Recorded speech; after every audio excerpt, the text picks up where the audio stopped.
राम शयने भोजने कृष्ण आर মই पिंडुसार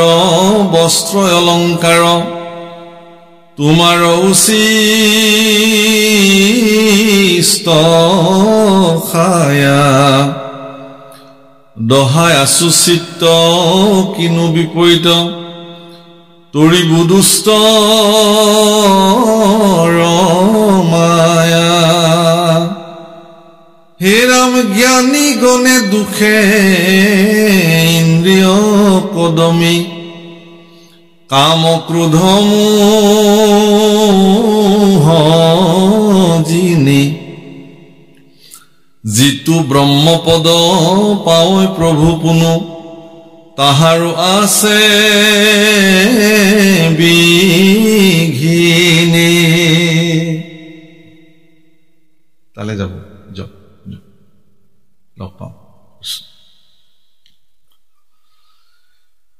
ज्ञानीगणे अर्थात जिबिलाक आपुनार ऋषि सन्यासी आछे तेखेतलोके अत्यंत कष्ट करि पेलाय तेलके पत्र पुष्प फल भक्षण करि तेलके साधना करे किन्तु मायार एनेका प्रचंड प्रभाव जे तेलुको एरि निदिए तेनका परम तपस्वी बिलाके तेलकर साधनार পৰা বিচলিত হোৱাৰ উদাহৰণ শাস্ত্ৰত অনেক আছে যিজন ঋষিয়ে ঘৰ দুৱাৰ কাপোৰ কানি টকা পইচা মান মৰ্যাদা সকলো পৰিত্যাগ কৰি অৰণ্যলৈ গৈ কেৱল ঈশ্বৰ সাধনাত বিলীন হৈ আছে তেওঁলোককো মায়া এনেকুৱা প্ৰচণ্ড প্ৰভাৱে তেওঁলোকক তাৰ পৰা বিচলিত কৰি দিয়ে আৰু আপুনি মই কোন কথা আমিতো একদম বিষয়তে মজি আছো ঘৰ সংসাৰ লৰা ছোৱালী চাকৰি ব্যৱসায় আম নহলে আমাক নহয় সমাজতটো এতিয়া এনেকুৱা এটা বাতাবৰণ নিৰ্মাণ হৈ গৈছে সেই বাতাবৰণটোৰ কাৰণেও আসলতে মানুহ বিষয় হবৰ কাৰণে বাধ্য হৈ গৈছে আজি যদি আপোনাৰ ধন টকা পইচা প্ৰচুৰ পৰিমাণে আছে সমাজত আপোনাৰ মূল্যও আছে এনেকুৱা পৰিৱেশ হৈছে মান মৰ্যাদা যেন সকলো আপোনাৰ হাতৰ মুঠিত কাৰণ আপোনাৰ টকা আছে কিন্তু যিজনে সমাজত মান মৰ্যাদা পাব লগা ব্যক্তি উচিত ধৰণে মান সৎকাৰ সমাজে তেওঁক দিব লাগে কিন্তু তেওঁৰ ধন টকা পইচা নাই ক্ষমতা নাই তেতিয়ালে তেওঁ হয়তো সমাজত সমাদৃত নহবও পাৰে এনেকুৱা পৰিস্থিতি সৃষ্টি হৈছে কৰবাত সকলোতে নহয় বাৰু কৰবাত এনেকুৱা পৰিস্থিতি দুই এঠাইত সৃষ্টি হোৱা দেখা যায় আজি যদি অত্যন্ত মানে দুৰ্নীতি পৰায়ণ ভাৱে যদি কোনোবাই ধন উপাৰ্জন কৰে আৰু সেই ধন যদি তেওঁ সমাজৰ নিমিত্তে অৰ্পণ কৰে তেতিয়ালে তেওঁ সমাজ সেৱক হৈ যায় কিন্তু তেওঁ কেনেকে ধনটো উপাৰ্জন কৰিছে হেতুটো জানে সমাজে তথাপিও মানুহে তেওঁ সন্মান দিবলৈ বাধ্য কাৰণ তেওঁ টকা দিছে অৱশ্যে এনেকুৱা ব্যক্তিও আছে যিবিলাক ব্যক্তি অত্যন্ত সৎ আৰু পৰিশ্ৰমৰ মাজেৰে ধন উপাৰ্জন কৰে প্ৰচুৰ পৰিমাণে ধন উপাৰ্জন কৰে সেই ধনু তেওঁলোকে ভগৱানৰ নিমিত্তে সমাজৰ নিমিত্তে অৰ্পণ কৰে তেওঁলোক কিন্তু প্ৰকৃতাৰ্থত সন্মান প্ৰাপ্তিৰ যোগ্য দাবীদাৰ কিন্তু মানুহে ইমান বিচাৰ কৰিবলৈ সময় বা ক'ত সেইকাৰণে বহু ক্ষেত্ৰত মানুহে এনেকুৱা ধৰণৰ আজিকালি ল'ৰা ছোৱালীবিলাকৰ মনত উঠি অহা প্ৰজন্মৰ মনত এনেকুৱা ধৰণৰ কিছুমান চিন্তাই মানে তেওঁলোকক খুব আজুৰি থাকে আমাৰ আগত কয় আমাৰ হিচবিলাকে ল'ৰা ছোৱালী সোধে যে প্ৰফেসৰ টকা নহলে দেখোন একোৱেই নহয় আজিকালি গতিকে আমি সকলো প্ৰকাৰে যেনে তেনে প্ৰকাৰে হলেও ধন উপাৰ্জন কৰিব লাগে তেওঁলোকক বুজাও কেনেকে যে এই ধনে সৰ্বোচ্চ নহয় কিন্তু বাতাবৰণটো তেনেকুৱা গতিকে তেওঁলোকক বুজাবৰ কাৰণে প্ৰয়াস কৰো আমি যে তুমি ধন উপাৰ্জন কৰা কিন্তু সেই ধন কাৰোবাৰ অকল্যাণ কৰি নহয় কাৰোবাক ক্ষতি কৰি নহয় কাৰোবাক প্ৰতাৰণা কৰি নহয় কাৰোবাক একদম বন্দী কৰি লৈ কাৰোবাক সুচি কাৰোবাৰ পৰা ধন উপাৰ্জন কৰাৰ মানসিকতা ই আটাইতকৈ মানে বেয়া মানসিকতা মানুহক মানুহে ব্যৱহাৰ কৰিছে নিজৰ স্বাৰ্থত তেনেকৈ চলিছে মানুহ কিন্তু শাস্ত্ৰত এই কথাটো কৈছে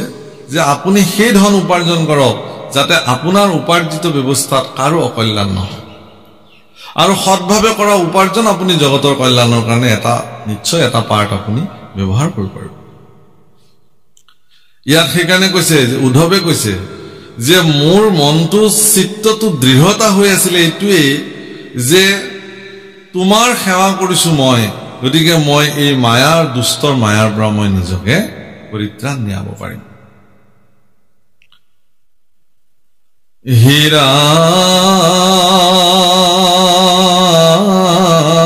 মৰাম আমি মহামোহ গৃহবাসী সুখে সংগ লয়া ভকতৰ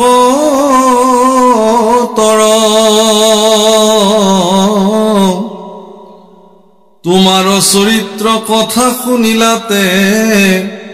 তৰিলো দুষ্টৰ মায়া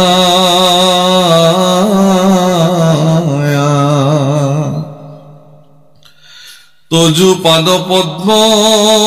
হৃদয়ে ধৰিয়া গাইব গুণ নাম গীত এতেকে মুকুতি অপ্ৰয়াসে পাইব হেনেকে আছিল চিত্ত চৰণ ছত্ৰৰ ছায়া সেৱৈ যিটো সিটো এৰাইটো তাপ হেন পাওঁ এৰি খনেকো নিজিবু সংগে নিয়ম বাপ তোমাৰ চৰণ পদ্ম হৃদয় ধৰি তোমাৰ গুণ গীত মই গাওঁ এতেকে মুকুতি অপ্ৰয়াসে পাইব হেনেকে আছিল চিত্ত। এইটো উদ্ধৱৰ সিদ্ধান্ত। প্ৰভুসকল ঈশ্বৰৰ ৰূপ হৃদয়ত চিন্তা কৰি ঈশ্বৰৰ গুণ যিবিলাকে মুখেৰে গায় তেওঁলোকেই দুষ্টৰ মায়া তৰি যাব পাৰে। এইটো উদ্ধৱে সিদ্ধান্ত দিছে, অকল উদ্ধৱৰ সিদ্ধান্ত নহয়, এইটো শাস্ত্ৰৰ সন্মত সিদ্ধান্ত, এইটো ঈশ্বৰৰ সিদ্ধান্ত। ইয়াৰ পিছত ঈশ্বৰে সিদ্ধান্ত দিব। তাৰমানে এই বৈষয়িক জগতখনত বিষয় লোক হিচাপে আমিবিলাকে পৃথিৱীত থকাৰ পিছত আমি যদি ঈশ্বৰৰ ৰূপ হৃদয়ত চিন্তা কৰি মুখেৰে তেওঁৰ গুণ গাওঁ তেলে ইয়ে ভক্তিৰ একমাত্ৰ উপজীব্য, মানে বেলেগ আৰু কৰিবলগীয়া নাই। আপুনি যি নকৰক কিয় আপোনাৰ দৈনন্দিন জীৱনত কৰক, কিন্তু এটা মুহূৰ্তত হলেও আপুনি ভগৱানৰ কাৰণে হৈ যাওক। অলপ সময় ৰাতিপুৱা আপুনি স্নান কৰি উঠি ভগৱানৰ কাৰণে আপুনি অকমান সময় তেওঁৰ কাৰণে দিয়ক, তেওঁক চিন্তা কৰক, মগজুত তেওঁৰ কাৰণে অলপ সময় দিয়ক। ভগৱান আপোনাৰ প্ৰতি সিমানতে সন্তুষ্টি হৈ যাব। বাকীখিনি লাগে আপুনি বিষয় কৰ্মলৈ থাকক। হীৰা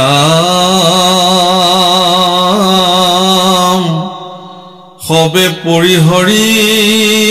চৰণ দূতই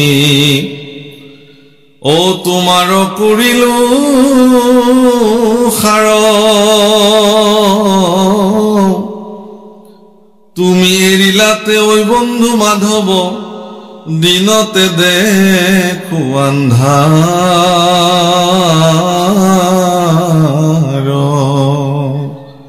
সমস্ত বাদ দি তোমাৰ চৰণ যুগলকেই মই সাৰ কৰিলো। হে ভগৱান, হে মাধৱ, যদি তুমি এৰি দিয়া মোৰ কাৰণে দিনতে এন্ধাৰ হৈ যাব। তুমিয়েই মোৰ কাৰণে জীৱনৰ সৰ্বোচ্চ। উদ্ধৱৰ এনেকুৱা কাতৰ বিননি ভগৱন্ত পুৰুষে শুনি আছে, তেওঁ কৰিছে। বাপসকল, যি 6 গৰাকী ভক্ত আছে ভগৱানৰ বিশেষ ৰূপত, সেই 6 গৰাকী ভক্তৰ ভিতৰত উদ্ধৱো এগৰাকী। প্ৰথম গৰাকীৰ নাম ল'ব পাৰি হনুমান, দ্বিতীয় গৰাকী জাম্বৱন্ত, তৃতীয় গৰাকী বিভীষণ, চতুৰ্থ গৰাকী উদ্ধৱ, পঞ্চম গৰাকী মৈত্ৰেয় আৰু ষষ্ঠ গৰাকী হল বিদুৰ। আপোনাৰ বিদুৰ হস্তিনাপুৰৰ দৰে ৰাজ্যৰ তেওঁ প্ৰধানমন্ত্ৰী আছিলে, কিন্তু বিদুৰৰ ঘৰত নে বহিবলৈ এখন চকী আছিল ভাল, নে শুবলৈ এখন বিছনা আছিল। তেওঁ ৰাজকীয় সাধন তেওঁৰ জীৱনত প্ৰাপ্তি আছিল, যোগ্য আছিল। তেওঁ মানে আজিৰ তাৰিখত এগৰাকী প্ৰধানমন্ত্ৰীয়ে যি ধৰণৰ সুবিধা পায়, হস্তিনাপুৰ এগৰাকী এখন পৰাক্ৰমী দেশ হস্তিনাপুৰৰ প্ৰধানমন্ত্ৰী হিচাপে তেওঁ সম্পূৰ্ণ ৰাজকীয় কোৱাৰ্টাৰ বা যিটো আমাৰ প্ৰাসাদ ৰাজকীয় সা সুবিধা সকলো তেওঁ প্ৰাপ্তি আছিল কিন্তু তেওঁ হেবোৰ কেতিয়াও নললে তাক গুৰুত্বই নিদিলে এইবিলাক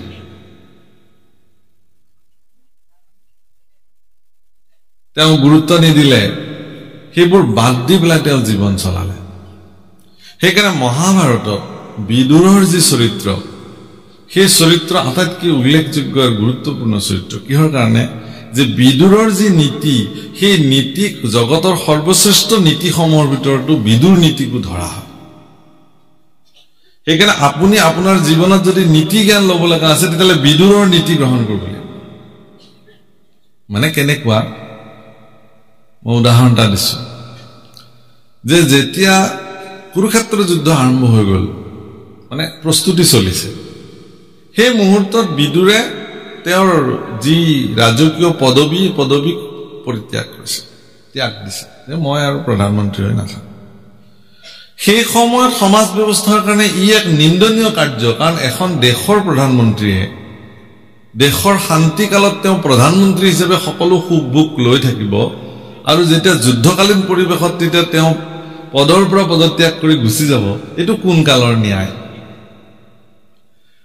বিদুৰে কৈছিলে যে মই এখন যুদ্ধত নাই কাৰণ এইখন যুদ্ধ এখন অন্যায় যুদ্ধ কৌৰৱে এখন অন্যায়ৰ পক্ষত যুদ্ধ কৰিবৰ কাৰণে সাজু হৈছে গতিকে মই অন্যায়ৰ পক্ষত থাকিব নোৱাৰো এটাকে মই প্ৰয়োজনত মোৰ পদবীক মই পৰিত্যাগ কৰিলো এই বুলি পদবীক পৰিত্যাগ কৰিছে পৰিত্যাগ তীৰ্থ ভ্ৰমণলৈ গুচি গৈছে যদি তেওঁ পূৰ্বতে ৰাজকীয় সকলো ধৰণৰ সা সুবিধা গ্ৰহণ কৰি থাকিলেহেঁতেন তেতিয়াহ'লে কিন্তু তেওঁ পদবী পৰিত্যাগ কৰিব নোৱাৰিলে কাৰণ মানুহে তেওঁ এইটো কথা ক'লেহেঁতেন সেইকাৰণে তেওঁ সকলো পদ আদি পৰিত্যাগ কৰি ৰাজকীয় সকলো হেৰি পৰিত্যাগ কৰি তেওঁ কি কৰিছে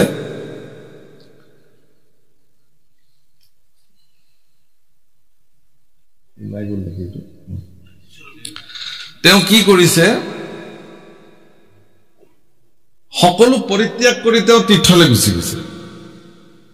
সকলো পৰিত্যাগ কৰি হ'ব যাতে তেওঁ কোনেও আঙুলি টোৱাব নোৱাৰে যে আপুনি কিয় গুচি গ'ল বিদুৰ নীতি যেতিয়া যতুগৃহত পঞ্চপাণ্ডৱক জ্বলাবৰ কাৰণে মানে প্ৰস্তুতি চলায় শকুনিয়ে দুৰ্যোধনক কৈছিল যে সকলোৱে গম পালেও এই কথাটো যাতে বিদুৰে গম নাপায় কাৰণ বিদুৰ ইমানেই ন্যায়ৰ পক্ষত আছে যে তেওঁ যদি কেনেবাকৈ এই কথাটো গম পায় তেতিয়াহ'লে আমাৰ এই আঁচনিটোক তেওঁ কিন্তু পূৰ্ণতা হ'বলৈ নিদিয়ে কিন্তু বিদুৰৰ এনেকুৱা ৰাজনৈতিক বিচক্ষণ পুৰুষ আছিল বিদুৰ যে তেওঁৰ চোৰাংচোৱা ইমানেই শক্তিশালী আছিল যে তেওঁ যেনে তেনে কথাটো গম পাই গ'ল যে এটা সম্পূৰ্ণ মানে লাহৰে দ্বাৰা নিৰ্মিত ঘৰ যতুগৃহ য'ত পঞ্চপাণ্ডৱক থৈ বাহিৰৰ পৰা দুৱাৰ বন্ধ কৰি দিব এখনেই দুৱাৰ সেই ঘৰখনত জ্বলাই দি পঞ্চপাণ্ডৱ সৈতে কুন্তিক তাতে বধ কৰিব এই কথা জানি বিদুৰে যুধিষ্ঠিৰক এই কথাটো জনাবলৈ গ'ল বিদুৰে যুধিষ্ঠিৰৰ ঘৰলৈ খোজ লোৱাৰ লগে লগে কেনেকে গম পালে শকুনিয়ে তৎক্ষণাৎ দুৰ্যোধন দুঃশাসন শকুনি আৰু কৰ্ণ গোটেইকেইজনে আহি পেলাই আগতে আহি যুধিষ্ঠিৰৰ ঘৰত বহি থাকিল যাতে বিদুৰে কথাটো যুধিষ্ঠিৰক ক'ব বিদুৰে গৈ দেখিছে আৰে মোতকে আগতে বহি আছে এওঁলোকে তোমালোকো আহিছা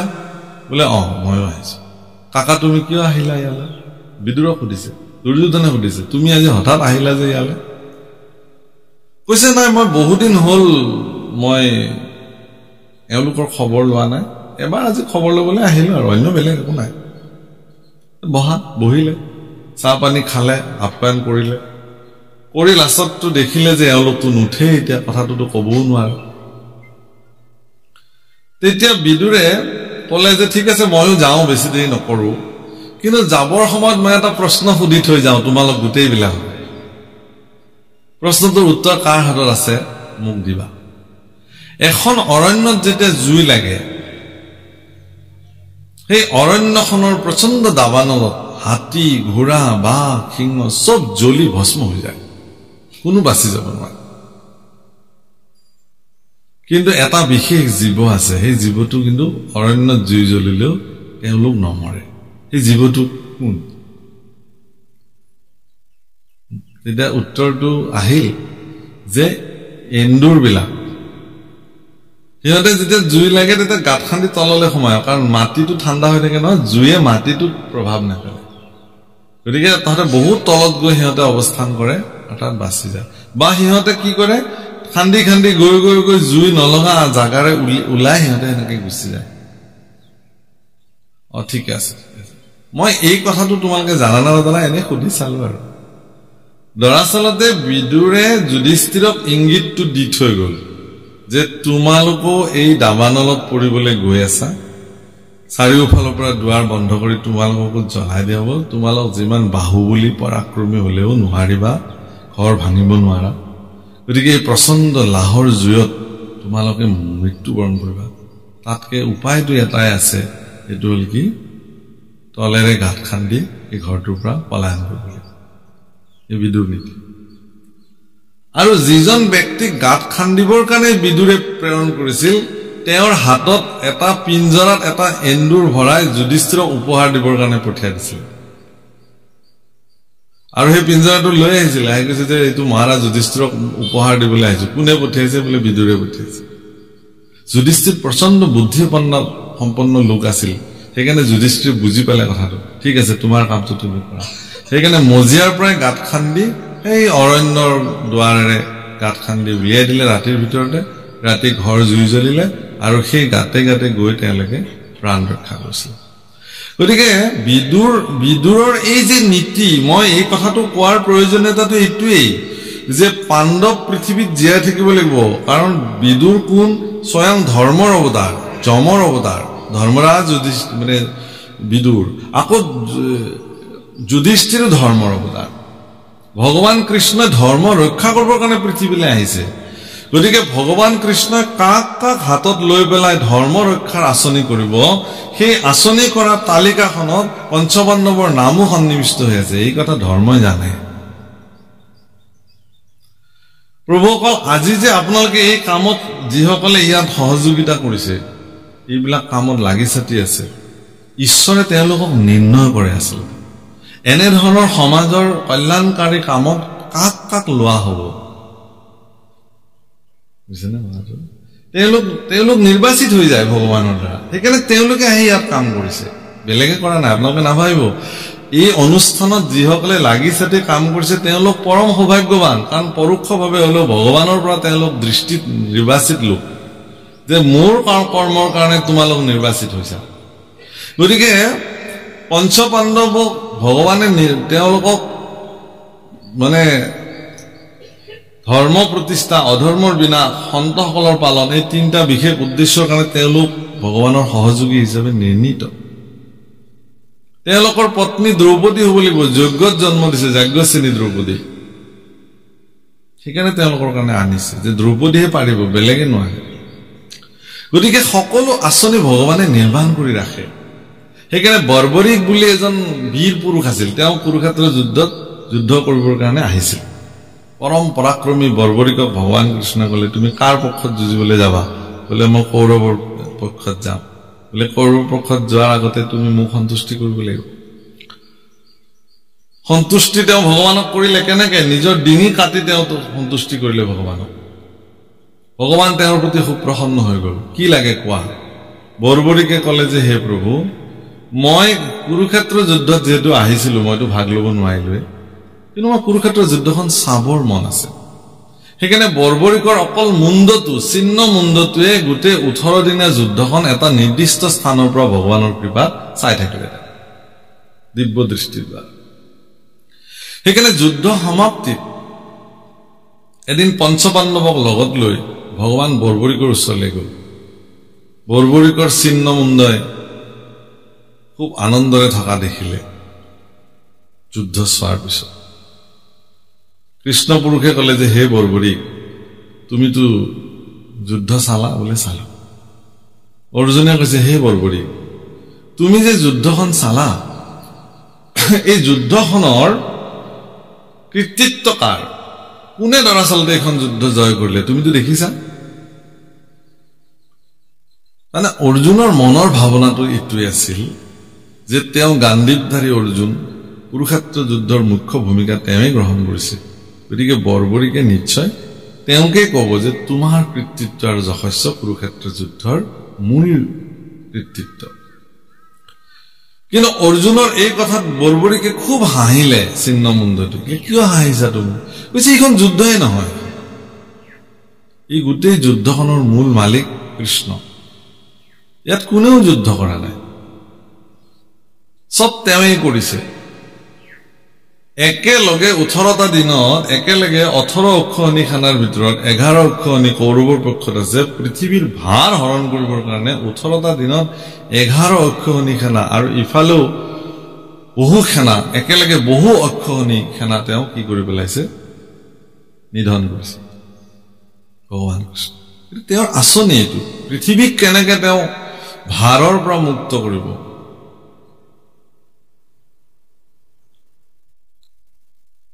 কাৰণ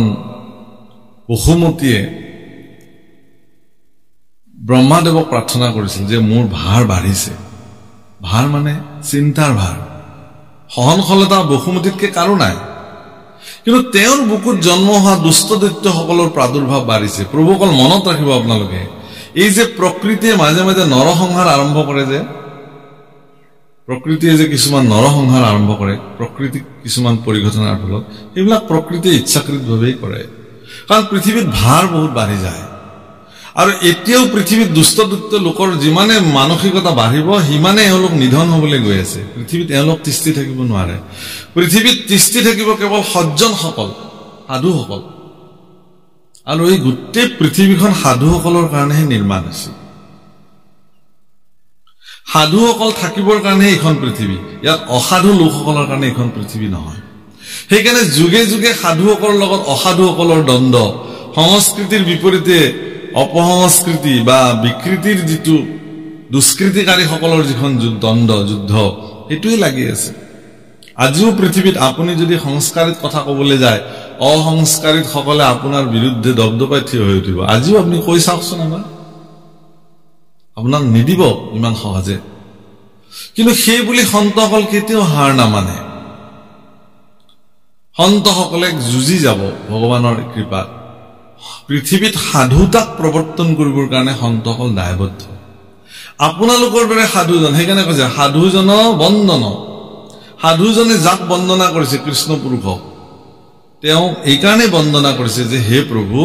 তুমি এই কৰ্মটো জগতত সাধন কৰা ৰাম হে প্ৰাণনাথ নকৰায়নাথ দান্তে ধৰুখে তুলি তোমাৰ বিয়োগে অগনি এখনে দেখা মাৰে মোক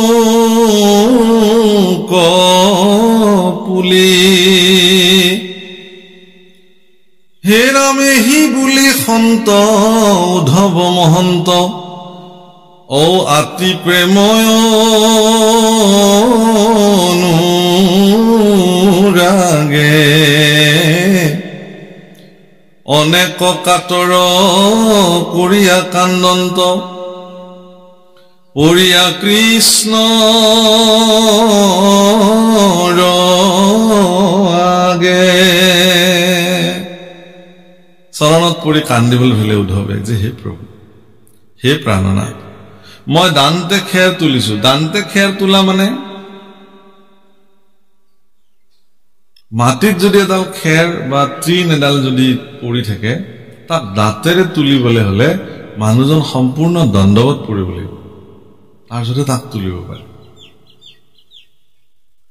আৰু দাঁতেৰে খেৰডাল কামুৰি ধৰালৈকে তেওঁ একো বাক্য নকয়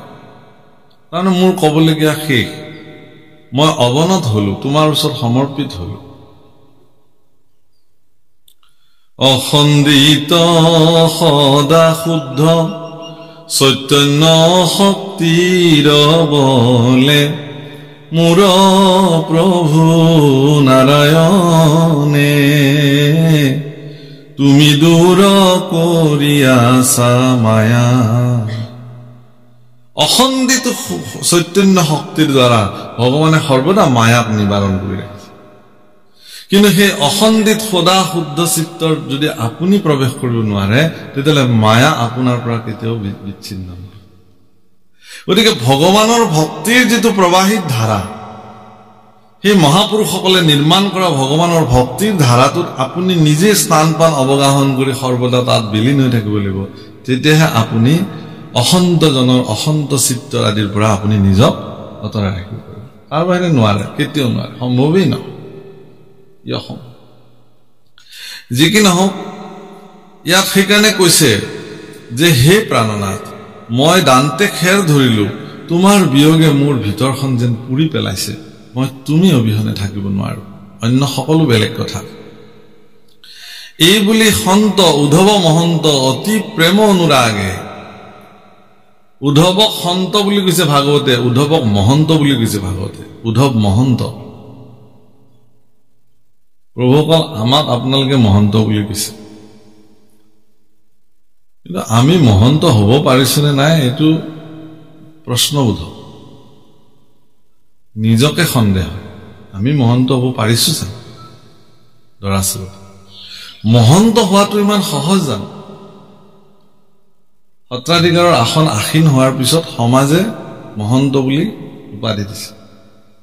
সত্ৰ সমাজ কিন্তু মহন্তক প্ৰৱৰ্তাই ৰখাটো বহুত টান কাম উদ্ধৱক কিন্তু ভাগৱতে মহন্ত বুলি কৈছে উদ্ধৱ মহন্ত হয় বসুদেৱক মহন্ত বুলি কৈছে বসুদেৱ সন্ত পুৰুষ মহন্ত বসুদেৱ মহন্ত কেনেকে মহন্ত যে বসুদেৱৰ যিটো চাৰিত্ৰিক বিশ্লেষণ উদ্ধৱৰ যিটো ঈশ্বৰৰ প্ৰতি ভক্তি পৰায়ণ দৃষ্টি সেইবিলাক দৃষ্টি দেখি পেলাই তেওঁলোকক মহন্ত বুলি কৈছে গতিকে পৃথিৱীত মহাপুৰুষেও মহন্ত পাতিছিল এইকাৰণে মহন্ত পাতিছিল যাতে এই সকল মহন্তসকলৰ জীৱন চৰ্চাক তেওঁলোকে অৱগাহন কৰি যাতে নিজৰ চৰিত্ৰত প্ৰত্যেকজন ব্যক্তিয়ে সন্ত পুৰুষ হৈ থাকিবৰ কাৰণে প্ৰেৰণা পায় সেইকাৰণে কেৱল মহন্ত এজন ব্যক্তি নহয় আপোনালোকো মহন্ত যদি ভগৱানৰ ভক্তসকলৰ এই চৰিত্ৰ এই দৃষ্টিভংগী আপোনালোকে যদি জীৱনত ধাৰণ কৰে আপোনালোক মহন্ত সকলোকে মহন্তই বোলা হয় আচলতে